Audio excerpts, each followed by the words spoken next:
Hello everyone, I am doctor Ibrar. आज हम जो है वर्ल्ड रेबीज़ डे सेलिब्रेट कर रहे हैं।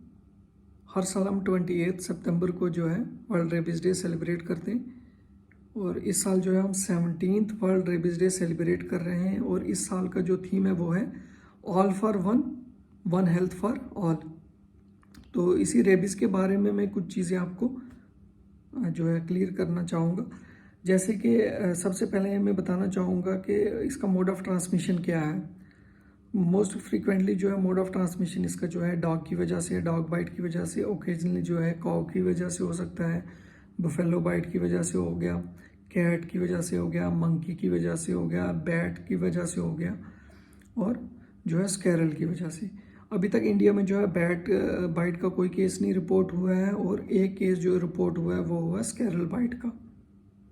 तो इसी का मोड ऑफ ट्रांसमिशन जो है इंडिया में मोस्ट फ्रिक्वेंटली जो है वो डॉग बाइट का ही है।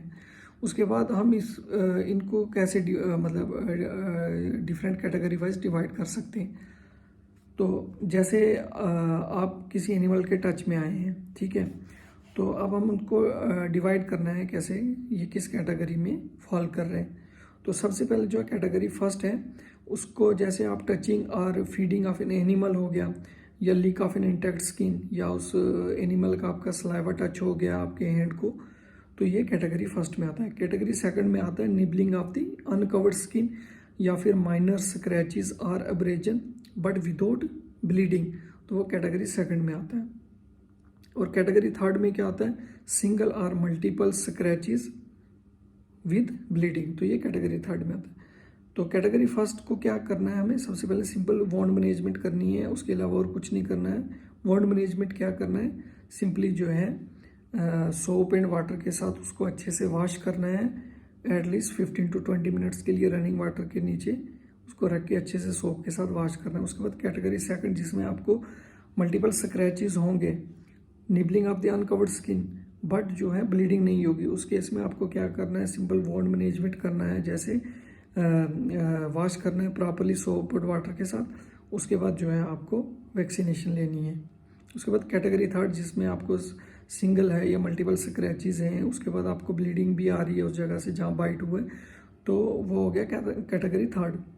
उस केस में क्या करना है, एक तो प्रॉपरली सोप के साथ अच्छे से उसको वॉश करना है, उसके बाद जो है वैक्सीनेशन लेनी है, एंड इसमें एक इम्पॉर्टेंट चीज़ है जो है इम्यूनोग्लोबुलिन भी जो है वो भी लेना है। अब जो है इसका इनकेस आपको जो है एक्सपोजर हो गया है तो उसके बाद क्या करना है, पोस्ट एक्सपोजर जो है प्रोफिलैक्सिस लेना है। तो एज पोस्ट एक्सपोजर जो प्रोफिलैक्सिस लेना है वो जो है एज पर जो है रेबीज़ कंट्रोल प्रोग्राम के में जो है वो रेजीम फॉलो होती है, जो है updated Thai red cross regime जो हम देते हैं, इंट्राडर्मल यूज़ करते हैं। उसकी जो है 4 डोजेज होती हैं और जो है ये 0.1 ml जो है पर डोज होती है। और हम इसको कौन कौन से डे पे देते हैं, जो इसका शेड्यूल होता है 0, 3, 7 एंड 28 डेज पे, मतलब 4 विजिट करनी है पेशेंट को, 4 विजिट करनी है। और जो है इसकी जो है इंजेक्शन साइट जो होती हैं पर विजिट 2 होती हैं, ठीक है, मतलब आपको जो है दोनों शोल्डर पे इसको लगाना है। उसके बाद जो है दूसरी जो रेजीम होती है वो होती है एसन रेजीम, जो है इंट्रामस्कुलर होती है और उसकी जो है 5 डोजेज होती हैं और 5 विजिट्स, जैसे 0 डे पे 3, 7, 14 एंड 28 ये इंट्रामस्कुलर यूज़ करते हैं। और इसको हम जो है एक डे पे जो है पूरे एक वाइल को यूज़ करते हैं और ये इंट्रामस्कुलर यूज़ करते हैं। और प्रॉपरली ध्यान रखना है कि आपको जो है डेल्टाइड ही जो है वहाँ पे लगाना है। और बच्चों में जो है वहाँ पे जो है हम एंटीरोलेटरल एस्पेक्ट ऑफ दी थाई पे लगा सकते हैं, कभी भी जो है ग्लूटल रीजन पे ना लगाएं। इंट्रामस्कुलर जो प्रेफर्ड साइड है वो है जो है डेल्टाइड। उसके बाद जो है बच्चों में जो है, क्योंकि डेल्टाइड अगर अच्छा मसल मतलब उसमें बच्चों में नहीं होता है अच्छे से डेवलप, तो हम जो है एंटीरोलेटरल एस्पेक्ट ऑफ दी थाई पे लगाते हैं। तो उसके बाद जैसे आपने फुल कोर्स ले लिया इंट्रामस्कुलर का या इंट्राडर्मल का, उसके बाद कई लोगों की ये क्वेरी होती है कि हमें जो है 3 महीने हो गए तो अभी जो हमें बाइट हो गया है, और कई लोग कहते हैं कि 3 महीने के बाद हुआ है। जैसे वो चीज़ें मैं कुछ क्लियर करना चाहूँगा। इन केस आपको दोबारा से री एक्सपोजर हो गया, जैसे आपको 2 महीने पहले आपको डॉग बाइट हुआ, आपने पूरा वैक्सीनेशन लगवा ले लिया, जैसे इंट्रामस्कुलर आपने पूरी 5 डोजेज ले ली, उसके बाद आपको जो है दोबारा री एक्सपोजर हो गया है और आपको मतलब लेस देन 3 मंथ्स हुए हैं, लेस देन 3 मंथ्स हुए हैं, तो आपको दोबारा से कोई वैक्सीनेशन लेने की ज़रूरत नहीं है, कोई कुछ नहीं करना है आपको। सिंपल अगर आपको बाइट हुआ है तो आपको सिंपल उसको वुंड को प्रॉपरली अच्छे से वॉश करना है सोप और वाटर के साथ, और उसके अलावा कुछ नहीं करना है। इन केस आपको री एक्सपोजर हुआ आफ्टर 3 मंथ्स, अगर 3 महीने के बाद हुआ है, तो उसमें आपको जो है सिंपली जो है 2 डोजेज लेनी है, वो लेनी है डे 0 पे और डे 3 पे। इंट्रामस्कुलर की भी एक ही साइड पे लेनी है और इंट्राडर्मल की भी जो है एक ही साइड पे लेनी है। जैसे हम पोस्ट एक्सपोजर प्रोफिलैक्सिस जो है इंट्राडर्मल लेते थे, जो थाई रेजिम थी, वो हम मतलब दोनों साइड पे लेते थे, बट जो है री एक्सपोजर अगर आफ्टर 3 मंथ्स होता है तो हमें जो है सिंगल साइड पे लेना है और 0 और 3 डे पे लेना है। ये जो है री एक्सपोजर।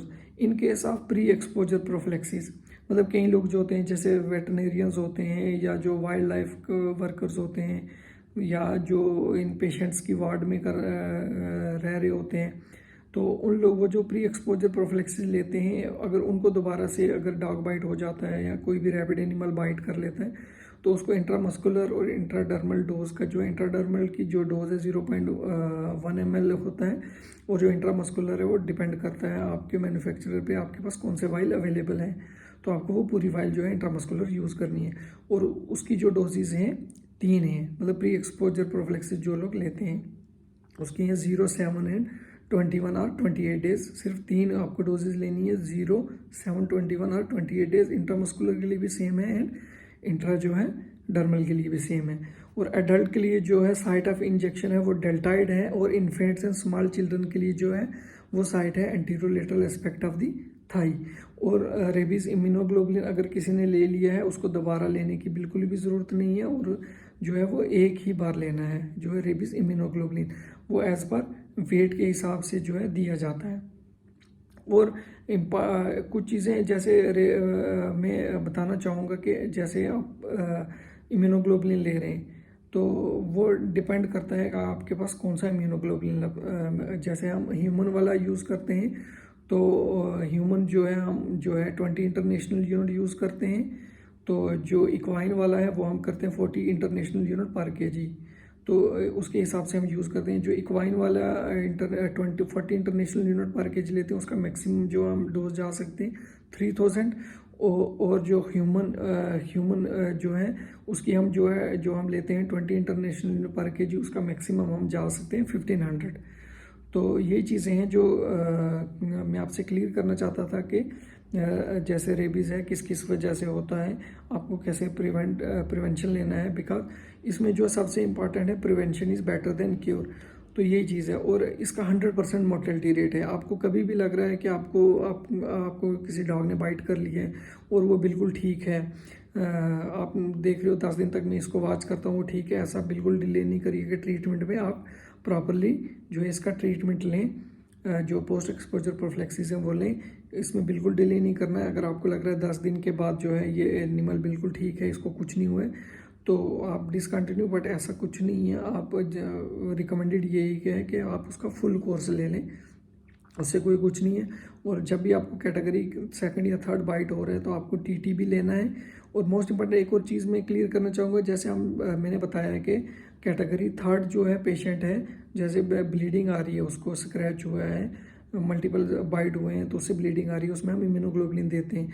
बट जो इम्यूनो कॉम्प्रोमाइज्ड पेशेंट होते हैं, जैसे HIV या एड्स वाले जो पेशेंट होते हैं, अगर वो कैटेगरी 2nd में भी फॉल कर रहे हैं तो हमें उस कैटेगरी में भी जो है इम्यूनोग्लोबुलिन जो है उस पेशेंट को देने हैं। और जो है ऑलरेडी अगर किसी पेशेंट को इम्यूनोग्लोबुलिन मिल गया है तो फिर उसको हमने दोबारा से इम्यूनोग्लोबुलिन नहीं देना है। तो यही कुछ चीज़ें थे मैं क्लियर करना चाहता था, और इसी के रिगार्डिंग जो है मैं आपको बता रहा था कि हम क्या क्या जो है इसकी रेजीम है, कैसे हमें इसको लेना है और क्या करना है। तो यही थोड़ा सा टॉपिक था जो मैं आपसे शेयर कर रहा था। Thank you so much.